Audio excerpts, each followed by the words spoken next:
한 주간 있었던 이제 부동산 뉴스를 정리 한번 하는데요. 단독 기사입니다. 단독 기사로 나왔는데 이게 정부가 얘기하던 건데 현실화가 되는 것 같습니다. 이 주택 임대판이 뒤집힌다 해서 전세 포비아 비집고 130조 미국 임대 기업이 상륙을 한다. 하인스 그룹이라는 데가 이제 들어온다고 합니다. 여기서 이제 임대주택을 짓겠다는 거예요. 그동안 임대주택이라고 하면 뭡니까? 보통은 정부가 공공임대나 아니면 뭐 이런 것들 이제 짓는 거 좀 있었고, 아니면은 뭐 재건축을 할 때, 재개발할 때 일부 임대주택으로 또 빼가지고 그걸 이제 조합한테 받아가지고 그걸 뭐 임대를 준다거나 뭐 이런 식으로 했었는데, 이제 그게 아니라 아예 기업형. 미국은 임대 기업들이 진짜 많거든요. 그래서 한 기업이 뭐 8,000채, 뭐 막 2만 채, 8만 채가 막 가지고 있는 그런 데들이 많아요. 그러니까 우리나라로 치면 어디라고 해야 돼? 뭐 부영그룹 같은 거지. 부영이 그렇게 임대주택을 많이 지었잖아요. 근데 여기는 약간 다른 개념입니다. 뭐냐면 미국에서 말하는 임대주택은 물론 우리나라의 임대주택들처럼 좀 이렇게 저렴하게 뭐 저소득층을 대상으로 해서 복지 차원으로 해주는 곳들도 있지만, 여기서 말하는 임대주택은 뭐 1인 가구나 뭐 2인 가구 뭐 이런 사람들을 대상으로 하는 나름 꽤 고급 원룸이나 뭐 고급 오피스텔급을 말하는 거예요. 근데 이게 작은 규모로 하는 게 아니고 꽤 큰 규모로, 그러니까 뭐 하나의 어떤 뭐 아파트 사이즈까지는 아니겠지만 웬만한 좀 큰 오피스텔 수준으로 뭐 한 300-400세대, 뭐 400-500세대 뭐 이런 식 이상으로 해가지고 대규모의 건물을 짓고 거기 밑에 커뮤니티 같은 것들을 좀 넣습니다. 그리고 중간에 뭐 정원을 놓는 경우들도 있고 해서 이 공간은 되게 좁은데 커뮤니티 공공시설들은 되게 많고, 그리고 역세권에다가 딱 지어놓는 거예요. 그러니까 한마디로 이거는 주택이기는 하지만, 주거용 건물이긴 하지만 사실상 그냥 아주 위치 좋은 데에 역세권에 대규모 부지를 확보를 해가지고 그 땅을 확보하고 그 위에다가 오피스 건물 짓는 거 대신에 주택을 지어가지고 월세를 받는 이런 상품이라고 보시면 됩니다. 일종의 이제 공유주택, 뭐 공유 오피스 개념이라고 생각하셔도 뭐 이상하지는 않을 거예요. 이게 그러니까 복지 차원에서 하는 개념이 아닌 거죠. 자, 그래서 이 곳들이 지금 들어오려고 하고 실제로 지금 협의를 하고 있대요. 왜 그러냐면 이 우리나라의 지금 정부 정책이 약간 이쪽 방향으로 가고 있습니다. 예전에 한번 박근혜 정부 때 이런 거를 하려고 했었어요. 그래서 그때 뉴스테이였나? 그러면서 이제 그 건설사들한테 이거 건물을 아파트를 지어라. 그리고 아파트를 짓고 그다음에 이거를 빌려줘라. 한 10년 빌려주고 그다음에 나중에 분양을 해라. 뭐 이런 식으로 했었던 거죠. 근데 우리나라 건설사들이 이걸 하려다가 다 못했어요. 왜냐하면 우리나라 건설사들이 그렇게 뭐 돈이 많은 게 아니잖아요. 돈이 많지 않고, 그러다 보니까 이걸 분양을 해가지고 이제 다 정리를 해야 되는데 이 10년 동안 임대를 끌고 가라는 거예요. 그런데 그동안 뭐 월세를 많이 받는 것도 아니고, 그리고 그 다음에 나중에 분양을 할 때 또 막 이슈되고 막 문제되는 것도 많잖아요. 그러니까 그냥 다 정리하고 가자. 그래서 분양으로 막 하려고 하니까 이게 잘 안 풀렸었는데, 이제 막 100조, 돈이 더 많은 훨씬 막 수백조가 있는 뭐 그런 투자 은행들을 끼고 미국에 이제 임대주택 사업하는 그런 회사들이 들어온다는 겁니다. 그러면 얘네들이 이제 빌드 투 렌트라고 해가지고 얘네는 무조건 지어. 그냥 뭐 이 블럭을 다 사버립니다. 블럭을 사가지고 다 부셔. 얘는 돈이 많으니까 막 하나씩 사겠죠. 막 계속 사가지고 싹 부시고 여기다가 뭐 500채 뭐 700채 짓는 거예요. 그 다음에 거기를 당연히 월세를 주겠죠. 얘네들이 뭐하러 미쳤다고 전세를 주겠습니까? 얘는 돈이 많은데. 그래서 월세를 받습니다. 그래서 실제로 지금 이제 그 사업을 하나 하려고 하는 곳들도 거의 임대 수익률이 한 10% 넘는다고 하더라고요. 그러니까 되게 작은 원룸 같은 개념인데 이거를 뭐 월세를 뭐 거의 관리비까지 100만 원을 받으면서, 물론 밑에 있는 커뮤니티까지 운영하니까, 그래서 되게 1인 가구가 좀 약간 나름 좀 멋지게 살 수 있는 그런 집들을 이제 공급을 하는 거죠. 그러니까 기존에 있는 빌라나 뭐 이런 것들을 이제 매입을 하겠죠. 매입을 해서 부시고 약간 고가의 월세 주택으로 바뀐다. 라고 보시면 될 것 같아요. 그래서 이게 지금 두 가지 의견이 있는 것 같아요. 첫 번째는 이렇게 가면은 월세가 엄청 높아지는 거 아니냐 라는 그런 걱정을 하는 부분들이 있어요. 왜냐하면 얘네들 입장에서는 기본적으로 수익률을 따지죠. 이거는 어쨌든 펀드가 들어오는 거니까. 그럼 수익률을 올려야 되니까 당연히 고급화를 해가지고 비싸게 월세를 받으려고 할 겁니다. 당연히 대신 어떤 뭐 서비스 같은 건 좋겠죠. 그러면 기존에 좀 낡고 싼 집들을 부시고 새로 더 비싼 집을 짓는 거니까 당연히 월세가 전반적으로 상승을 할 것이고, 그리고 두 번째, 이게 이제 좋은 입지의 땅들을 이제 막 매입을 하겠죠. 그러면 당연히 이 들어오는 임대주택 회사들이 뭐 우리나라에 자원봉사하러 오는 건 아니니까 월세를 최대한 높이려고 하고, 그래서 월세 많이 받아서 이 건물 자체의 수익률을 높일 겁니다. 수익률을 막 높여가지고 어떻게 하죠? 이게 그냥 그 오피스 건물하고 똑같은 거잖아요. 월세가 많이 나오는 수익률 좋은 수익형 부동산이 되는 거죠. 이걸 가지고 이제 다른 사람한테 팔거나 하면서 시세 차익을 노리겠죠. 당연히 환율이 막 이렇게 높고 할 때 우리나라 입장에서는 똑같지만 외국인들이 봤을 때는 야, 우리나라 땅 너무 싼데? 라고 생각할 수 있잖아요. 아니 월세 수익률이 이렇게 좋아? 왜 이렇게 월세 수익률이 좋아? 라고 봤더니 사람들이 전세 사기에 아주 그냥 시달린 거야. 우리나라 사람들이 지금 전세 사기에 너무 학을 떼가지고 저 그냥 월세 살래요 하시는 분들이 지금 많단 말이에요. 그러다 보니까 월세로 간다. 월세가 좀 비싸도 차라리 그냥 월세 내는 게 속 편하다 라고 하면서 가는데, 좋은 집 막 그런 집들 신축 이런 것들도 원룸 오피스텔에서도 선호가 되고 있어요 지금. 그러다 보니까 막 80만 원, 90만 원 주고도 막 산단 말이야. 그런 거를 보고 지금 미국 임대주택들 회사들이 우리 한번 들어가 봐야 되는 거 아닌가? 그리고 이제 정부도 이걸 가지고 10만 가구를 공급한다고 하니까 이제 약간 좀 서로 맞는 거죠. 그래서 이제 올해 내년부터 막 들어오려고 하는 것 같습니다. 자, 그러면 두 번째 다른 부분에서 보는 분들은 뭐냐면, 얘네들이 들어왔다가 큰 코 다치고 나갈 수도 있다. 얘네가 아직 한국의 임차인 맛을 못 봤다. 그렇게 생각하는 분들도 있어요. 왜 그러냐면 우리나라는 미국이나 뭐 이런 외국들처럼 그렇게 안 해줘. 우리는 그런 나라가 아니야. 우리는 계약 같은 거 잘 안 따져. 우리나라는 그렇게 뭐 2년 뭐 칼같이 해서 뭐 못 하나 박았으면 700원 까고 이런 나라 아니야. 우리는 알죠? 우리는 어떤 나라입니까? 우리가 어떤 민족입니까? 우리는 그냥 화가 나는 거야. 내가 여기서 못을 박았는데 그게 뭐가 문제인데? 라는 나라예요. 우리는. 그리고 야, 내가 여기 살다 보면 내가 고양이 안 키운다고 했지만 고양이를 키울 수도 있는 거 아니야 라고 하는 나라입니다. 그리고 고양이 키우는데 왜 저한테 뭐라 하세요? 하는 나라란 말이지. 자, 근데 이걸 가지고 그러면 소송을 할 거냐? 아니면 이걸 가지고 어떻게 할 거냐? 왜냐면 미국 같은 데들은 이제 월세를 안 내잖아요? 그럼 바로 경찰이 와서 그냥 쫓아내버리거든요? 그리고 나서 이제 칼같이 여기 다 보증금 다 까버리고 이렇게 하는데, 우리나라는 그렇게 됩니까? 안 되죠. 우리는 그렇게 안 해줍니다. 경찰이 뭐 문 열지도 못하지만 소송 들어가야 되거든요. 그러면 소송 들어가면 어떻게 됩니까? 연대한다고. 이 미국 자본이 우리 이제 1인 가구들을 지금 너무 고통스럽게 한다고 하면은 또 우리나라가 어떤 민족입니까? 외국인이 한국인을 괴롭혀? 야, 그건 못 참지. 약간 이런 사람들이 많아요. 그러니까 어떻게 됩니까? 이거 막아야 된다. 이거 막아야 된다고 하면서 갑자기 이제 그 앞에 이제 막 외부 사람들이 막 와가지고 갑자기 거기서 이제 막 노래 부르고 막 한단 말이에요. 그러면은 이 외국인들이 왔을 때 야, 여기서 수익률 10% 나오겠는데? 라고 해가지고 왔는데, 야, 이거 뭐냐?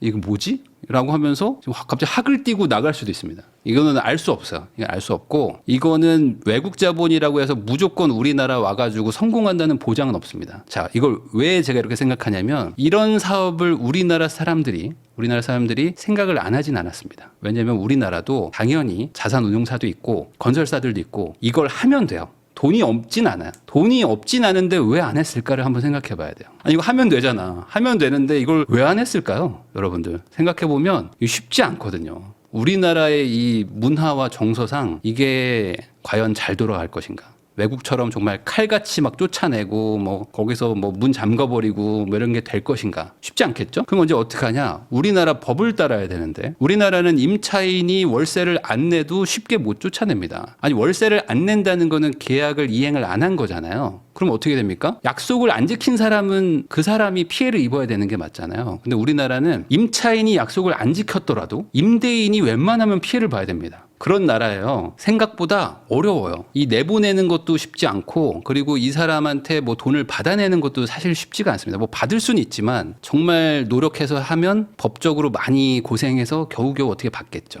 그러니까 이게 쉽지 않은 얘기입니다. 이 보증금이라는 개념은 나중에 나갈 때 하자보수를 위해서 보증금을 받아놓는 거거든요. 근데 우리나라 사람들의 월세 개념은 뭐냐면, 아니 내가 너한테 1,000만 원 줬잖아. 근데 내가 월세가 100만 원이잖아. 그럼 10달 동안 월세 안 내도 되는 거 아니야? 라고 생각하는 분들이 되게 많아요. 생각보다 많아 이게. 그러면 여러분들 이게 안 됐어요? 라고 생각하시는 분들도 있을 겁니다. 되는 게 아니에요 이게. 보증금은 월세를 안 내면 이 사람을 내보내는데 우리나라 법으로 치면 한 6개월에서 8개월 정도 걸리거든요. 6에서 8개월 걸립니다. 그러니까 이 임차인이 들어오자마자 월세를 안 내기 시작하면 그때부터 명도 소송에다가 이제 뭐 강제 집행하는데 한 8개월 걸리니까 2달 밀리면 바로 법으로 가야 되거든요. 그래도 한 10개월 가까이 가는 거예요. 그래서 이거 보통은 보증금을 거의 다 까먹고 나갑니다. 근데 나가는 분이 그러면 기분 좋게 나가주냐? 그것도 아니죠. 안 나가. 그냥 안 나가. 어떻게 하죠? 막 집을 또 막 부셔놓고 나가. 집을 다 부셔놓고 막 문 다 막 뜯어놓고 나가는 사람도 있어요. 그러면 어떻게 해?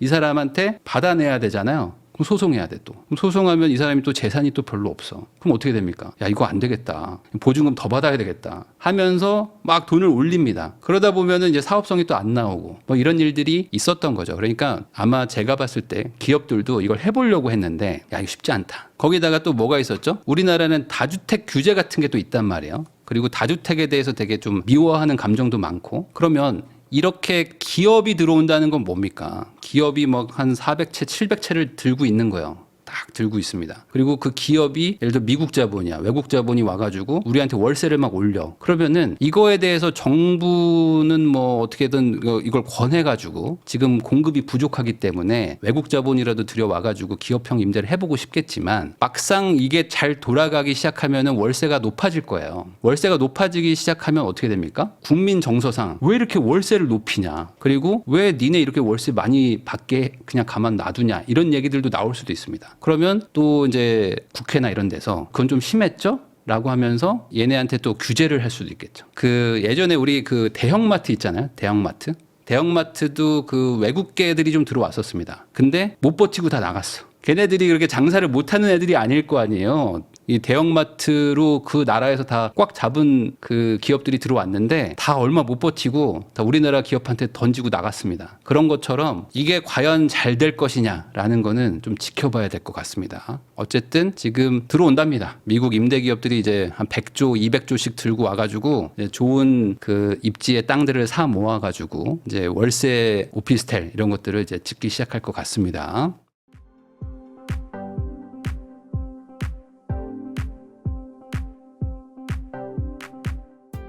자, 선도지구 분당이 울고 웃었다 해가지고 지금 그 1기 신도시 재건축 선도지구가 이제 발표가 됐습니다. 그래서 약 한 3만 6천 채 정도가 이번에 이제 지정이 됐습니다. 그래서 여기가 재건축이 되면은 한 1.5배 늘어나서 이제 한 5만 호 정도로 되는 거고 그리고 이게 이제 1호고 앞으로 이제 2호, 3호, 4호 해가지고 쭉 10년에 걸쳐가지고 재건축을 한다고 하는 게 지금의 그 정책이죠. 그러다 보니까 이제 말 그대로 첫 스타트를 끄는 단지들이 이제 결정이 됐고 재건축 이제 시작이다 뭐 이런 기사들이 있는데 이것도 또 이제 두 가지 의견이 있습니다. 왜 그러냐면 선도지구 돼가지고 좋기도 좋아요. 왜냐면 이거 돼가지고 지금 어떻게 되냐 바로 가격이 막 튀는 단지들도 나타나고 반대로 선도지구가 안 됐으니까 어떻게 됩니까? 나 이번에 돼야지만 뭐 아무리 빨라도 한 몇 년 걸려가지고 신축이 되는데 순위가 점점 밀린단 말이에요. 그러면 후순위로 가면 갈수록 이제 뭐 10년을 기다려야 되는 게 아니라 뭐 한 20년 기다려야 될 수도 있단 말이지. 더 기다려야 될 수도 있고 그래가지고 지금 희비가 막 교차하고 있어요. 선도지구 되자마자 막 4억 올랐다는 단지들도 있고 탈락하자마자 8천만 원 떨어졌다는 데들도 있고 뭐 호가가 막 단숨에 2억이 올랐고 뭐 지방에서 막 갭 투자할 수 있냐고 하면서 막 연락이 온다라는 거예요. 그러니까 그만큼 이 1기 신도시 선도지구 지정이 되게 이슈였는데 어쨌든 정리가 됐습니다. 그래가지고 여기가 당분간은 가격이 좀 고공행진을 할 것 같아요. 근데 이게 과연 정말 좋은 건지에 대해서는 좀 진지하게 생각을 해봐야 됩니다. 왜 그러냐면 이 분당, 일산, 평촌, 중동 3본 해가지고 이제 선정 결과가 나오긴 했는데 이 재건축 분담금도 있고요.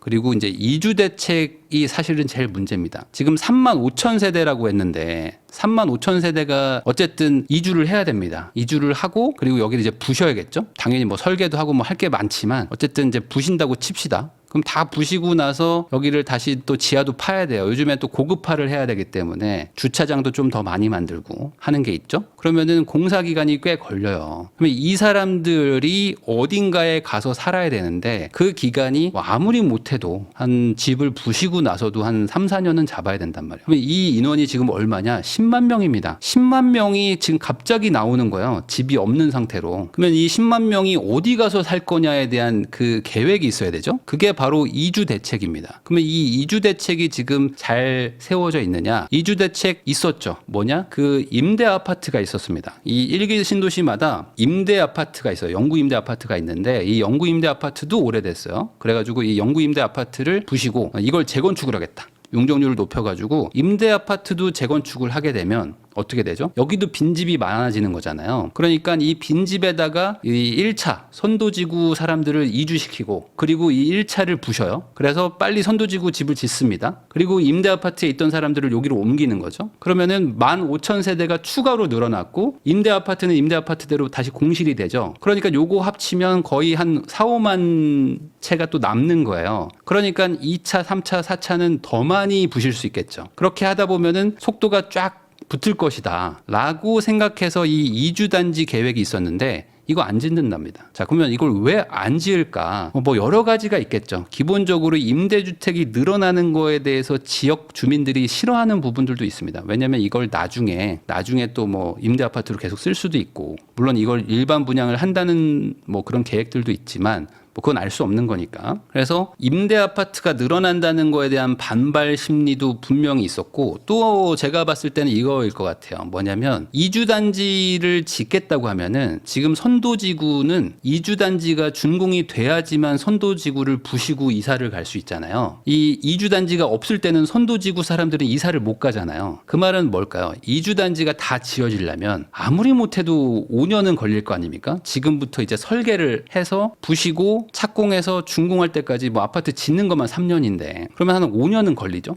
그럼 그 5년 동안 이 선도지구들은 또 가만히 있어야 되잖아요. 그러면 그때부터 다 지어질 때쯤 맞춰가지고 여길 부시기 시작하면은 이 선도지구가 입주하는데 거의 10년은 걸릴 거 아닙니까? 그러니까 이게 계획상 안 맞는 것 같아요. 그러다 보니까 지금 정부에서는 이주단지를 안 짓고 어떻게 하기로 했냐? 그냥 부시겠다는 거예요. 그냥 부시면 어떻게 됩니까? 주변으로 사람들이 막 이사를 가겠죠. 왜냐면 이제 그 서초구에서 반포가 지금 재건축이 많이 됐는데 개포도 그렇고 이 개포, 반포의 어떤 과거 사례를 보면은 그 지역이 재건축이 시작되면은 거기 살던 분들이 다른 동네로 가는 게 아니라 바로 옆에 아파트로 막 이사를 갑니다. 그래서 갑자기 그 특정 지역의 전세가 막 겁나게 오르는 거예요. 엄청 올랐어요. 실제 반포가 다른 데들은 전세가 막 이렇게 뭐 지지부진한데 얘네만 막 올라요. 왜냐면 기존에 살던 사람들도 나도 살고 싶고, 근데 여기 집 부시고 나오는 사람들도 여기 살고 싶고 하니까 갑자기 전세가 막 급등합니다. 그러니까 전세가 급등하면서 가격이 또 막 올라가. 그런 일들을 겪거든요. 그 다음에 이제 대단지 아파트가 지어지면서 한 4, 5년 지나면서 다시 또 이제 쑥 빠지고 또 다른 것도 착공한다고 부시면은 또 이제 전세가 튀고 막 이런 일들이 반복이 됐었습니다. 아마 이번에도 그럴 확률이 높죠. 그러면 이제 어떻게 되느냐? 이거를 우선 이주단지 없이 한번 하다가 집값이나 전세가 너무 급등하면 그때 뭔가 대안을 찾아보겠다 정도로 지금 하는 것 같아요. 이건 이제 속도를 올리기 위한 정책일 것 같은데 이렇게 하게 되면은 당연히 그 지역은 또 이제 특정 지역들은 또 이제 난리가 나지 않을까. 그러면 이걸 어떻게 해결할 것인가 모르겠습니다. 근데 이제 이주단지를 짓는 것도 사실은 이게 해결책이 아닐 수도 있거든요. 너무 오래 걸릴 수도 있고 여기 있는 그 임대 사는 분들은 어디 가요? 여기 있는 분들도 갈 데가 없단 말이에요. 그러니까 여기서 막 예를 들어 또 막 분쟁 생기면 아예 시작이 안 되니까 이렇게 생각을 한 것 같은데 만약에 진짜 진행이 되기 시작하면은 그 인근의 전세가 한번 또 요동을 칠 것 같습니다. 자, 거기다가 또 하나 문제. 아까 말한 이주단지가 없는 것도 있지만 분담금 문제가 지금 큽니다. 왜냐하면 분담금이 지금 많이 올라가고 있어요. 특히 좀 사업성이 좋다고 했던 그런 재개발 지역들도 원래는 막 환급을 받기로 했어요. 그러니까 내가 여기 재개발하게 되면은 아파트 하나 받고 한 1억 정도 받기로 해가지고 동의하고 사업을 시작을 했는데 그 사이에 지금 공사비가 너무 많이 올라가지고 거기다 뭐 공기도 길어지고 하니까 원래는 1억을 돌려받는다고 해서 집을 부시고 있는데 다시 계산해 보니까 5억 내세요. 이런 단지들이 지금 막 나타나고 있어요. 5억, 6억 내라고. 아니 잠깐만요. 나한테 1억 돌려준다고 그랬잖아. 나한테 1억 준다고 해가지고 사업을 시작했는데 그게 아니라 6억을 내라는 거예요. 그러면 어떻게 해요? 여러분들 이거 낼 수 있습니까? 자, 집을 부시고 있어요. 나는 이사 갔어. 그래서 이제 뭐 공사를 해야 돼. 이미 지금 스타트 끊었습니다. 근데 돌려줄 줄 알고 나는 기다리고 있었는데 갑자기 6억을 구해오라는 거야. 그러면 이걸 어떻게 구하냐 이거죠. 이 재개발 지구에 사는 분들은 뭐 상대적으로 또 이제 소득이 높지 않고 자산이 많지 않은 분들도 있는데, 그러니까 이거를 어떻게 하지 하면서 지금 막 날벼락이 났다라는 곳들도 많다는 겁니다. 근데 이게 그러면 일기 신도시에는 없을까요? 있겠죠. 당연히. 거기도 비례율이 뭐 엄청 높았는데 막 급감하고 이런 일들도 막 일어날 수도 있잖아요. 예를 들어 재개발 하는 데처럼. 그러니까 이제 앞으로 이거 어떻게 할 거냐, 이게 지금 되게 고민인 겁니다. 왜냐면은 이 선도지구에 들어가려고 좀 뭐랄까요, 정부가 요구하는 걸 많이 들어줬어요. 그러다 보니까 뭐 지금 뭐 기부 체납도 많이 하고 공공기여 같은 것들도 하고 막 이런 걸 한다고 했는데 사업성이 막 떨어지게 되니까, 그러면은 지금 뭐 특정 단지들은 뭐 얼마 안 나옵니다 하면서 이제 막 되게 좋아하시는 분들도 있지만, 이게 시간이 좀 흘러가다 보면은 또 어떻게 될지 이런 것들도 좀 걱정들을 하고 있다. 부동산 시장이 깜짝 금리 인하 때문에 뭐 반색을 했다, 뭐 그렇게 얘기는 지금 돌고 있지만 사실 지금 시장에 엄청난 영향을 주고 있지는 못합니다. 금리가 지금 2번 내려간 것 치고는 시장은 지금 좀 잠잠해요. 그 이유는 당연히 지금 대출 규제가 아직 있고, 그리고 연말이다 보니까 한도가 꽉 차가지고 은행들이 대출을 잘 안 풀다 보니까 시장 금리는 반영을 지금 못하고 있는 상태라고 보시면 됩니다. 일부 내려가긴 했지만 여전히 막 4% 초반도 있고 3% 막 후반 정도에 지금 머물러 있어요. 근데 기준금리가 내려간 거를 고려하면은 6, 7월 기준으로 봤을 때 한 3% 초중반까지는 갔었어야 되는데 여전히 지금 뭐 4% 수준에 머물러 있기 때문에 아직은 지금 이 시장에 반영은 못하고 있습니다. 그러면 이게 언제 반영될 거냐에 대해서 지금 다들 관심을 갖고 있는데, 대출 규제가 어떻게 좀 풀릴 것인가, 완화될 것인가, 이 부분에 대해서 사람들이 좀 지켜보고 있는 것이고, 빨라도 내년이 되지 않을까. 빨라도 내년 초 정도는 가야 뭐 대출 규제가 좀 풀리고 그럴 걸로 보입니다. 자, 다음 달부터 연소득, 그러니까 이번 달부터인 거죠. 이번 달부터 연소득 2억의 부부도 신생아 대출이 되고요. 남편이 1억 3천, 아내가 1억 3천, 뭐 이렇게 해서 한 사람이 1억 3천을 넘지 않으면 신생아 대출이 된다고 합니다. 그러면 연소득이 예를 들어 뭐 2억이라고 치자 이거죠. 2억. 그럼 연소득 2억이면 신용대출도 2억 나오겠죠? 뭐 대충 계산하면. 그러면 이것만 해도 2억에다가 기존에 모아놓은 돈도 뭐 한 1, 2억 있겠죠. 아무리 못해도. 그럼 여기다 이제 5억 대출 받으면은 이거 합치면 이제 9억짜리 사는 거예요. 그러니까 한 8, 9억짜리들도 이제 신생아 특례로 사는 분들이 좀 늘어날 것으로 이제 추정이 되고요. 그러면 이제 내년도 연초부터 해가지고 이제 아마 이제 계획을 좀 세우신 분들이 있을 겁니다. 그런 분들은 내년 초에 아마 연소득이 뭐 한 1억 5천, 2억 사이인 분들이 한 8, 9억대들을 좀 살려고 하지 않을까. 왜냐면 이 신생아 대출은 규제에서는 많이 벗어나 있거든요. 이자가 조금 높은 건 있는데 그거 말고는 딱히 규제라는 건 없으니까 이쪽에서 시장이 좀 먼저 움직이지 않을까라고 또 추정을 해봅니다. 재건축 불 붙을 일만 남았다 하면서 조합 설립 동의율도 완화된다. 제가 옛날에 그 안전진단을 사실상 면제해줬다. 그래서 이게 통과가 됐거든요. 그러니까 이게 뭐냐. 재건축 안전진단이 어찌 보면 이제 거의 뭐 최초 단계라고 보면 되는데 그것도 이제 풀렸고, 그리고 조합 설립의 동의율도 75에서 70%로 내려갔으니까 상가도 좀 완화되고 하면은 당연히 재건축 조합 설립이 빨라지겠죠. 재건축 조합 설립이 빨라지는 게 좋은 거냐 나쁜 거냐에 대해서는 뭐 이견이 있을 수 있지만 어쨌든 안전진단과 조합 설립의 규제가 많이 내려갔기 때문에 우선 만들고 보자라는 그런 분위기로 어느 정도 흘러가지 않을까. 그러면은 내년 초부터는 아마 이제 재건축 쪽에서 또 약간 좀 바람이 불려고 할 것 같습니다. 물론 공사비가 높아가지고 너무 싼 데들은 잘 안 되겠지만 어느 정도 뭐 서울이나 아니면 뭐 일기 신도시 뭐 이런 데들 중에 좀 비싼 단지들, 좀 가격이 좀 비싼 곳들은 이런 바람을 좀 타면서 이제 우리도 좀 해봐야 되는 거 아닙니까? 라는 그런 느낌으로 갈 수 있을 것 같다. 이번 주 부동산 뉴스 한번 정리해봤습니다.